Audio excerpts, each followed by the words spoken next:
Yeremia, sama, dengarlah suaraku, maka aku akan menjadi Allahmu dan kamu akan menjadi umatku. Ikutilah seluruh jalan yang kuperintahkan kepadamu supaya kamu berbahagia. Ternyata itu yang saya ikuti. Salam damai sejahtera saudara-saudaraku yang terkasih pencinta firman Tuhan. Berjumpa kembali dengan Bible Learning with Father Joseph.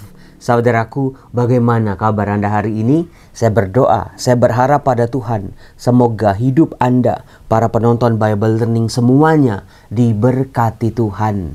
Dalam keadaan baik, dalam keadaan sehat. Dan juga hari ini akan mengalami mukjizat Tuhan. Katakanlah dalam diri Anda sendiri, di pikiran, di hati dan perasaan Anda. Hari ini aku melayani Tuhan. Hari ini aku setia pada Tuhan. Hari ini mukjizat akan terjadi dalam hidupku.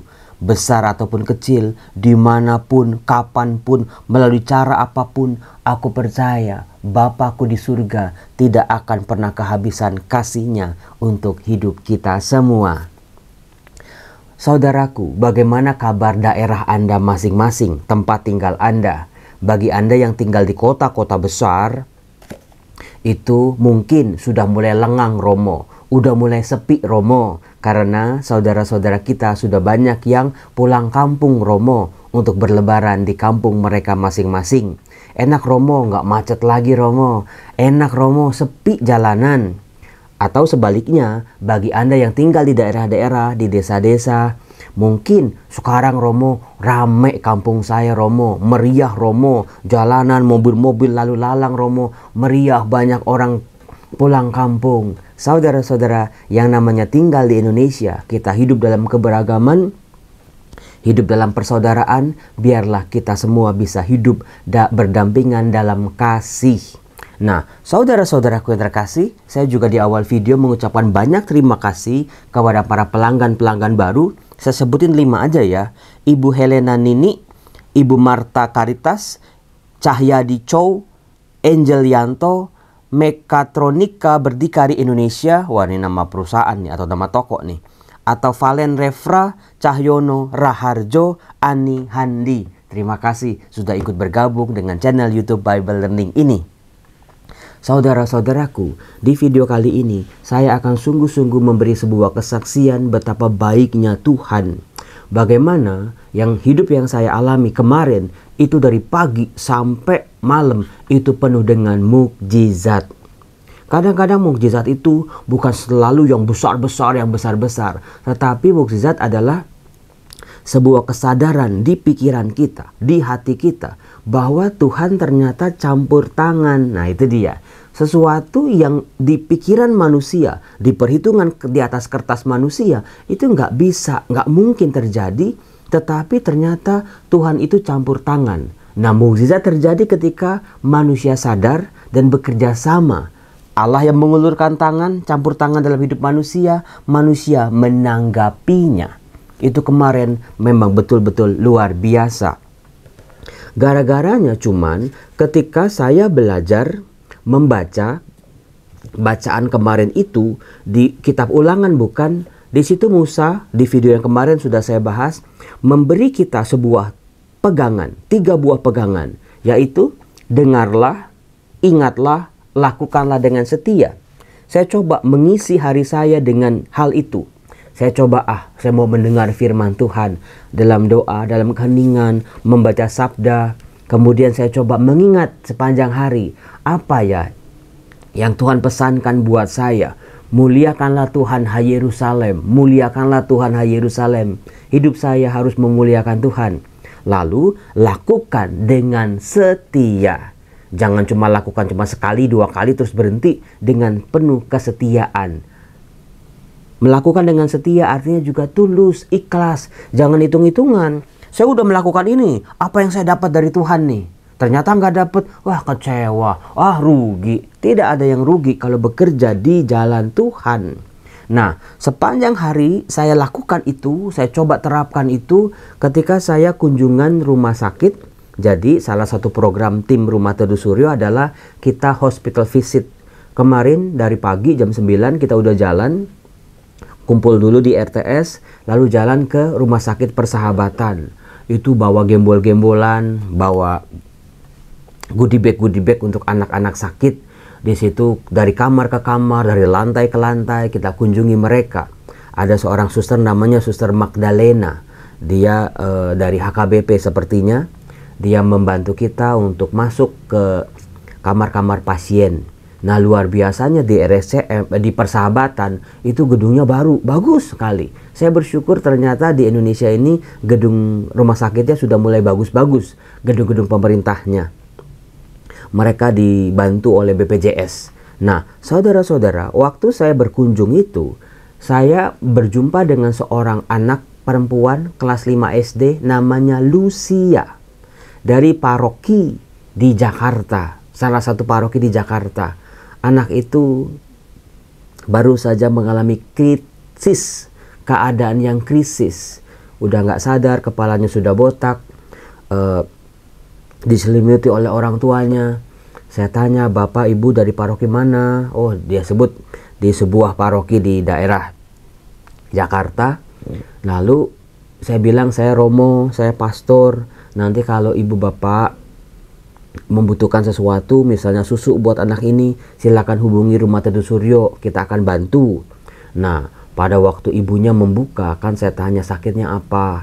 Ibu itu membuka bagian pinggangnya, kelihatan di pahanya itu ada tumor besar sekali.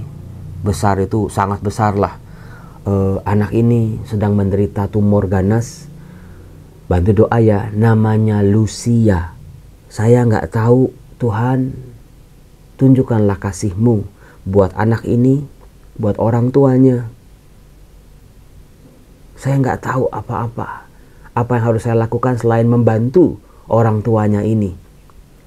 Kemudian keliling-keliling, mereka manggil saya dokter gitu, dipikir saya dokter. Seneng bagi-bagi topi, karena ada seorang ibu dengan kelompoknya itu bikin topi rajutan, kirim ke saya untuk anak-anak ini. Dari anak-anak yang sakit jantung, anak-anak yang kanker, yang kepalanya botak juga dapat topi semuanya. Anak cowok, anak cewek, mereka seneng banget anak-anak ini kalau dapat topi. Apalagi topinya yang warnanya bagus-bagus gitu ya, njreng-njreng, jangan yang hitam doang. Nah, itu saya seneng luar biasa. Ternyata ketika pelayanan saya di rumah sakit, saya berjumpa dengan pribadi-pribadi yang memang sudah hampir putus asa, tapi punya iman yang luar biasa. Setelah selesai di Rumah Sakit Persahabatan, saya berpindah rumah sakit ke rumah sakit RSCM. Itu lebih gede lagi rumah sakitnya. Di situ kita udah biasa. Nah, disitulah kita akan berjumpa dengan anak-anak pasien-pasien di RTS ataupun yang belum di RTS, pasien-pasien yang pernah tinggal di RTS. Kita kunjungi semua dari lantai 4, lantai 7, ruang PICU, ruang ICU. Nah, saya begitu kaget ketika saya masuk ke sebuah kamar, bagi-bagi goodie bag.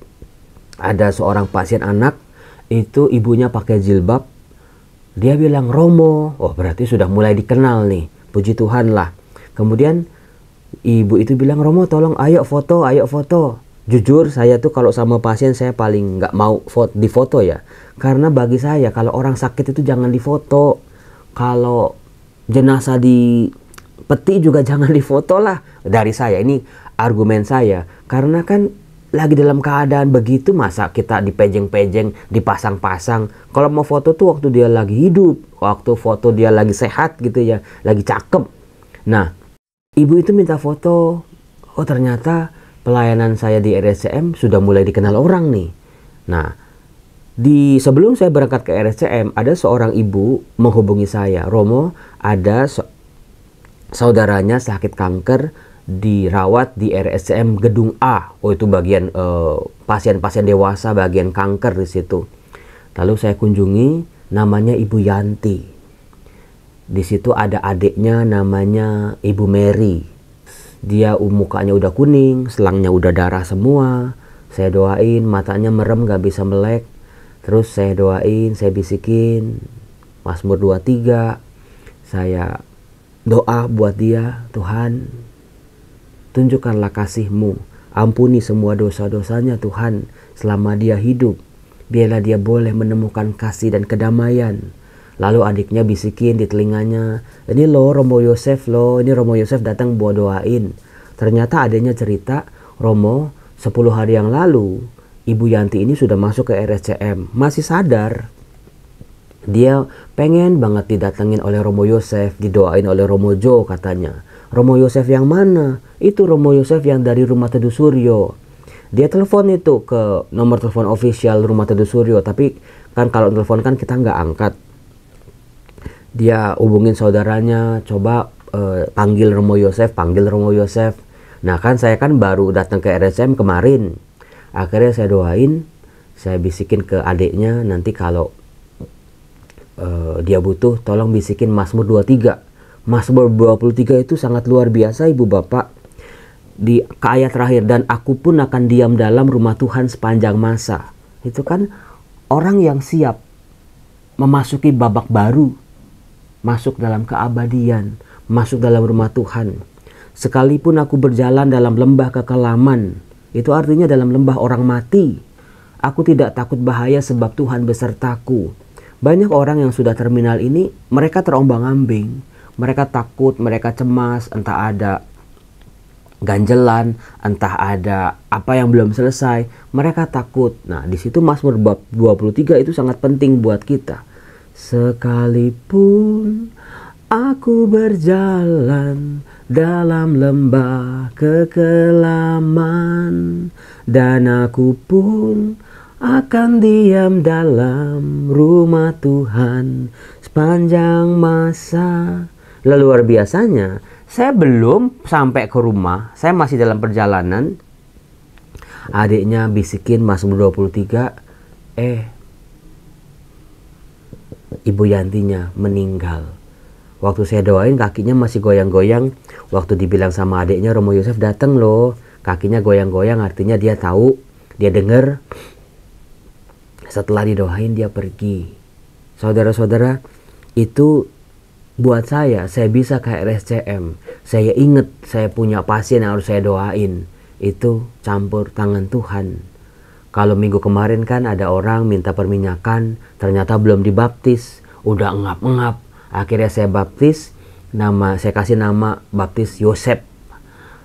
Besoknya meninggal. Coba, saya nggak tahu ya, Tuhan mempertemukan saya pada pribadi-pribadi yang terminal-terminal ini, membawa mereka, mempersiapkan mereka untuk berjumpa dengan Allah.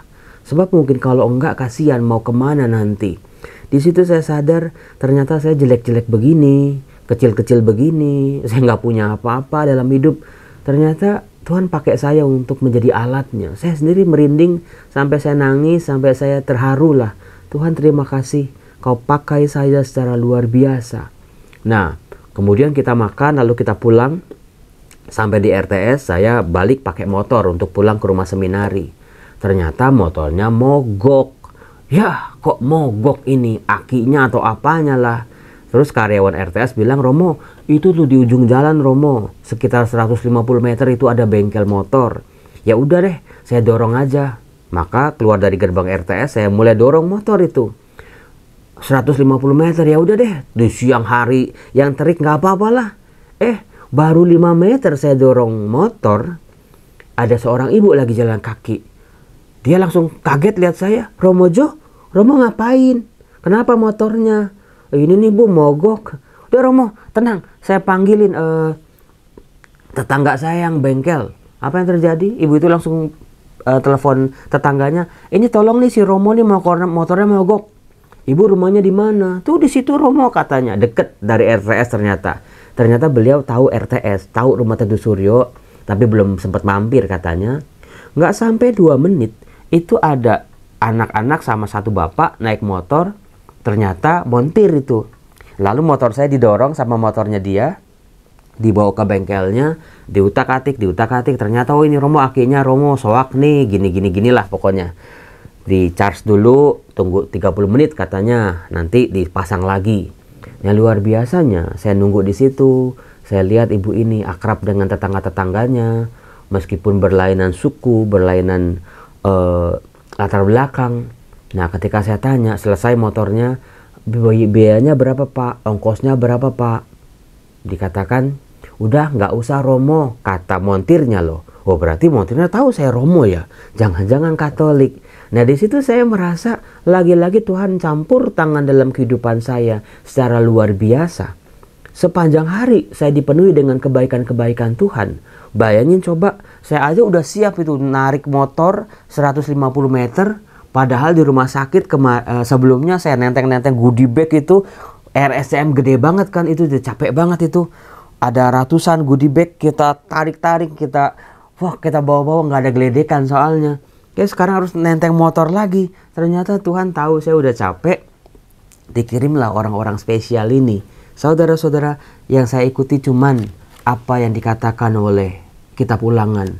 Dengarlah, ingatlah, dan lakukanlah dengan setia. Berbanding terbalik dengan bacaan hari ini dari kitab Yeremia bab 7, 23-28. Dikatakan begini di Yeremia. Sama, dengarlah suaraku, maka aku akan menjadi Allahmu dan kamu akan menjadi umatku. Ikutilah seluruh jalan yang kuperintahkan kepadamu supaya kamu berbahagia. Ternyata itu yang saya ikuti. Nah, ternyata di dalam nubuat Nabi Yeremia, umat pada waktu itu dikatakan, tetapi mereka tidak mau mendengarkan. Mereka tidak mau memberi perhatian, melainkan mereka mengikuti rancangan-rancangan dan kedegilan hatinya yang jahat, dan mereka memperlihatkan punggungnya dan bukan mukanya. Nah, ini dia jemaat-jemaat yang satu mau mendengarkan, mau mengingat, mau melaksanakan, tetapi orang-orang zaman Nabi Yeremia, mereka tidak mau mendengarkan, tidak mau memberi perhatian, mereka malah membelakangi Tuhan. Kalau Anda mau yang mana? Mau ikut jemaat yang setia atau mau ikut jemaat yang jahat yang sedang membelakangi Tuhan? Kalau saya sih, saya mau isi hari-hari saya mendengar, mengingat, dan melaksanakan dengan setia. Mukjizat terjadi dalam hidup kita, kecil maupun besar, campur tangan Tuhan kelihatan sungguh-sungguh, kita bisa rasakan, kita bisa nikmati. Kuncinya adalah muliakanlah Tuhan, hai Yerusalem. Jangan kita jadi orang-orang di Mazmur bab 95. Pada hari ini, kalau kamu mendengar suaranya, janganlah bertegar hati.